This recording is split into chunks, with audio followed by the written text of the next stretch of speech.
Hello po sa inyo mga kapapadadods. Magandang araw at magandang gabi po sa inyong lahat. Kung saan man po kayo na sulok ng mundo naroroon. Sana po lagi tayong nasa mabuting kalagayan. Maraming salamat po dun sa mga bagong na nag-subscribe po sa aking YouTube channel. Maraming salamat po sa inyong pag-view at pag-subscribe. Sa mga nahihilig pong mag-sound trip, mag-videoke or karaoke.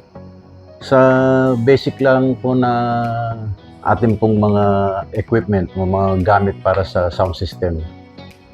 Ipapakita ko po sa inyo kung paano po ang setup o pag-install nitong mga cable o amplifier, mixer para produce po tayo ng videoke na hindi na po kailangan ng DVD player, kundi ang paggagalingan na lang po ng through YouTube. Doon po ang ating source na pwede pong sa cellphone o sa laptop or sa tablet, kung ano po ang available na meron po kayo. At kung meron po kayong internet, o kung wala naman po, pwede naman po sa mga cellphone o tablet na lagyan po ng data para po maggagamitan ng source of music para sa karaoke. So, samahan niyo ko at install na po natin.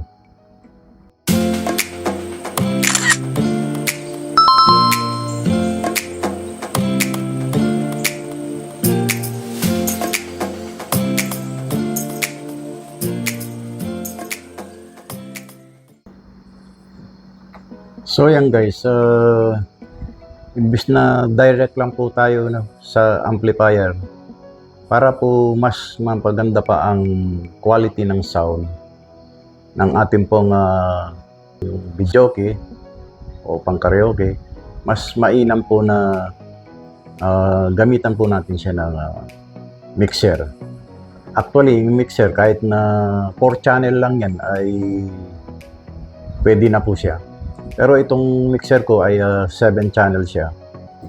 So, ayan po ang ating gagamitin. And then, para sa simpleng setup lang po, meron po tayong audio jack dito na dual RCA jack to RCA jack. So, ito po siya. Yan. Pang-audio lang po ito. Ito po ang kanyang mga line input. So, pwede natin siyang gamitin dito sa tape, sa tuner, CD or BCD. Ayan po ang kanyang mga line input. Okay po. So, kahit alin dyan sa tatlong na yan ay pwede po kayong mamili dyan. So, bukod dito sa RCA jack cable, dual. So, kailangan meron po tayong microphone. Siyempre, videoke, kailangan po ng microphone. At kung ang source of music naman po natin, pwede sa tablet or cellphone. Alright? So, ayan po. Para po sa basic na setup, so itong RCA jack natin ay lagay natin dito sa input ng tape. Yan. RCA jack input. Yan. So, and then yung dulo po nito ay ilalagay natin dito sa main output ng mixer. Alright? So, yan. So, ito nga palang cable na akin pong ginagamit ay nabili ko lang po ito sa Lazada from Bension seller. Wow naman! Bension baka naman. Wow! So, maganda naman po ang quality nitong kanilang mga produkto na gaya nito na RCA jack dual cable. Alright. So, yan. And then, so ito, nakasetup na rin itong para sa speaker out natin ng left and right. Yan, left and right. So nilagay ko siya rito sa gitna dahil dalawa po ang line nito eh. Line A at line B para po dito sa speaker. So bali yung speaker ko dalawa siya. So para magamit itong dalawang line na ito para mag-balance siya, nilagay ko na lang siya sa gitna imbes na dito lang sa line B or sa line A. Pareho ko silang ginamit sa line A and line B na left and right. Alright. So, pwede naman line A ka lang. Pwede naman sa line B ka lang. Okay. Pero mas maganda nga lang yung nasa gitna siya para hindi masyadong persado yung amplifier para gumagana yung line A at saka line B. Bali, itong mixer, dito yung kanyang AC in. So, nakasaksak na siya dito. And then, itong amplifier, meron naman siya dito na sariling outlet. Naka built-in outlet siya. So, pwedeng dito na lang natin isaksak yung mixer para hindi na tayo magsasaksak sa ibang mga outlet ng sa bahay. So dito minsanan na lang. Yan. So ito yung sa mixer. So diyan na lang natin sasaksak para yung plug nitong amplifier isang saksakan na lang. All right? So yan. Pwede ka pang magsaksak dito saka doon. Kung meron kang ibang paggagamitan o magcha-charge ka, pwede naman yan. So yan guys, bali dalawa yung aking speaker. Bawat isa niyan ay taga 500 watts. So kayang-kaya naman siya nito i-drive ng itong concert na AB502. Yan. Kayang-kaya naman niyang i-drive yan. So, hindi naman nabibitin yung kanyang lakas. Saktong-sakto lang. So, yan guys. Iyon na natin itong amplifier. Yan. So, iyon na rin natin itong mixer. Simpleng-simple lang yung setup oh. Ito lang yung kanyang ang gagamitin na cable. Dual RCA jack. So yan. Pwede na kayo mag-video okay dyan. Dito tayo gagamit sa Bluetooth. Bali, ito na ang ating i-adjust. Dahil nandito yung kanyang sound. Dito sa 6 and 7 pwedeng gamitan ng USB or Bluetooth 6 and 7. So ito ang volume ng fader. Dito na tayo gagamit. So ito ang kanyang mga equalizer. So ito ang master volume. Yan. So para hindi siya mag-feedback, lagay lang po natin dito sa 0 dB ang kanyang volume sa source of music at saka yung main volume. Yan. So dahil dynamic microphone lang po ang ating gagamitin, Hindi na po natin kailangan itong 48 volt phantom power. Dahil ang 48 volt phantom power ay para lang po sa condenser microphone.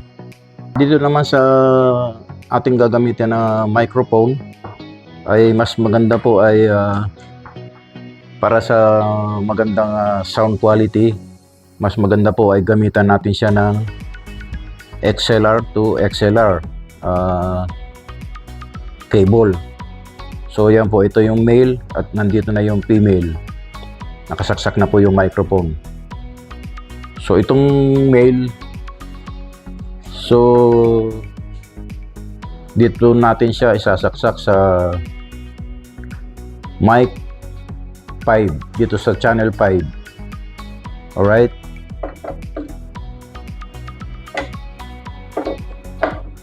So yan,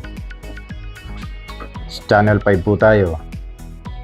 So dahil itong XLR, pag XLR ang ginagamit nyo sa microphone, mas malakas po yung power nito, na yung sound quality niya na pumapasok sa mixer at lumalabas naman papuntang amplifier at diretso na po yan sa mga speaker.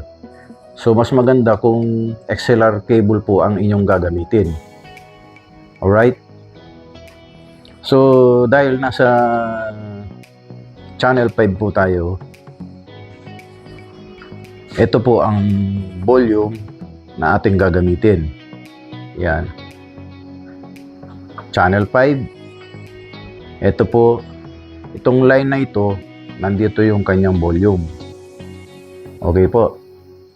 So, itong line 1, line 2, line 3, and line 4, wala na po yan. Hindi na po natin kailangan gamitin yan. Alright? So, dito lang po tayo. Try natin subukan ang volume ng microphone. Yan, lagay natin sa 11 o'clock. Yan. I-volume natin tong channel 5. So, yan. Subukan muna natin dito sa 0 dB. Yung gain, lagay natin sa 12 o'clock. Yan. Yan yung gain niya, guys. Yan yung magbuboost ng volume ng sound. So, dito tayo sa main. Yan. Main volume. Alright? O yan, guys. Low. Hello. Test mic 1, 2. 1, 2. Test mic 1, 2. Check. So, yan. Ay, yan ang kanyang effects. Effects ng echo. Yan. Lagay natin sa 3 o'clock. And then, ito yung kanyang main. So, yung yan. Etong delay, pwedeng ganyan na lang ang kanyang setup. Pwedeng parehong 12 o'clock. So, nasa sa inyo po kung paano nyo siya gagamitin. Kung saan siya magandang sound quality. Yan. Try natin sa ganyan. And then, ito ang kanyang effects main volume. Hello, test mic 1, 2, 3. Alright. So, maganda na rin yung kanyang lumalabas na sound quality. Gawin naman natin yung source of music. So, gagamit tayo, guys, ng tablet na lang ang ating gagamitin. So, ayan, guys, naka-on na itong Bluetooth ng tablet. So, ayan. Lagay na lang natin sa YouTube para makakuha tayo ng source of music. Okay. So, gumagana na itong ating sound check. So, lagay natin tong main volume sa 0 dB. Yan. At ito ang kanyang volume ng ating source of music. Nandito po siya sa Bluetooth. Yan. Yan guys, kung mapapansin nyo, naka-Bluetooth na itong mixer. So, gumagana na yan. So, iakyat na lang natin itong volume. Okay.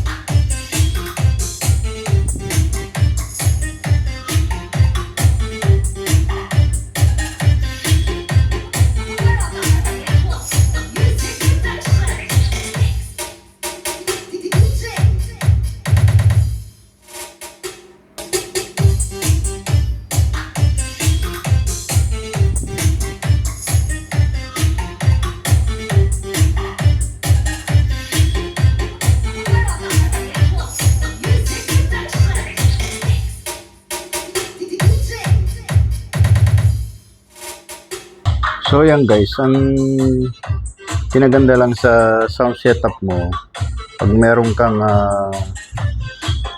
mixer, may i-adjust mo yung volume ng yung microphone. Pwede mo siyang lakasan, pwede mong hinaan yung boses ng microphone. At ito naman yung source of music, pwede mo siyang lakasan. Yan. Pwede mong hinaan. So yan, mababalance mo siya kung gusto mong, halimbawa na nagbibidyoke ka, gusto mong malakas yung boses mo, iangat mo yung microphone dito sa channel 5. Yan. Iangat mo yung volume mo, lalakas yung volume mo. At kung sobrang lakas naman yung music mo, pwede mo siyang babaan. Pwede mong ibaba yung sound ng source of music. So, mababalance mo siya. Kung para hindi masapawan yung microphone, yung boses ng mic, hindi masapawan, itaas mo yung volume ng mic, ibaba mo yung volume ng sound, yung source of music mo, kung kayo man po ay nagbibidyoke. Alright? So, dito ka lang, yung master volume niya, depende sa iyo kung gusto mong taasan. Pero kahit nasa 0 dB lang yan, okay na yan. So mag-a-adjust ka na lang dito, magbabalance ka na lang sa microphone at sa iyo pong source of music. Ayan, oh. Alright. So testingin natin yung microphone. Hello, sound check. Test mic. 1, 2. Alright. So, yan ang buong boses. Okay. So, ito yung source of music mo. Yan, pwede mong babaan. Pwede mong taasan. Alright.